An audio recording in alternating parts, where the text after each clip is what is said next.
নমস্কার বন্ধুরা, আশা করি তোমরা সবাই খুব ভালো আছো। আমিও ভালো আছি। তো আজকে আমি তোমাদেরকে ধনিয়া চিকেন করে দেখাবো। তার জন্য এখানে আমি প্রথমেই আদা, রসুন, পেঁয়াজ, কাঁচা লঙ্কা, ধনেপাতা সমস্ত কিছুকে বেটে নিয়েছি। এবারে চিকেনের মধ্যে আমি আদা, রসুন, পেঁয়াজ বাটা ও কাঁচা লঙ্কা বাটাটা দিয়ে দিলাম। তারপরে হলুদের গুঁড়োটা আমি এখানে 1.5 চা চামচ দিয়েছি, আর স্বাদ মতো লবণও দিয়ে দিয়েছি। কিছুটা পরিমাণ আমি এখানে তেল দিলাম। তেল দেওয়ার পরে যে ধনেপাতাটা আমি বেটে রেখেছিলাম তার হাফ অংশ আমি এখানে দিয়ে দিলাম। দিয়ে ভালোভাবে ম্যারিনেট করে আমি এটাকে রেখে দেব। এরপরে কড়াইতে তেল গরম করে আমি আলুগুলোকে এক এক করে তুলে ভেজে নেব লাল লাল করে। তো আলুটাকে আমি মাঝখান থেকে কেটে রেখেছি, এটা যেহেতু ছোট আলু তার জন্য আমি মাঝখান থেকে কেটে রেখেছি। দিয়ে বাদামি করে ভেজে নিয়ে এটাকে আমি তুলে নেব।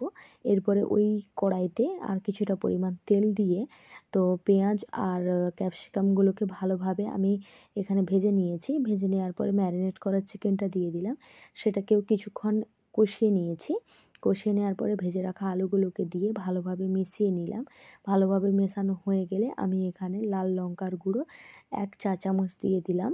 দিয়ে তারপরে আমি ধনেপাতার যে বাটা অংশটা ছিল সেটাও দিয়ে দিলাম, আর 10-12টা রসুনের কোয়া দিয়ে দিলাম।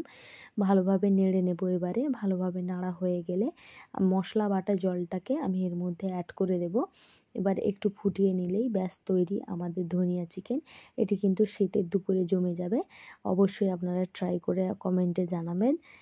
ভালো থাকবেন, সুস্থ থাকবেন।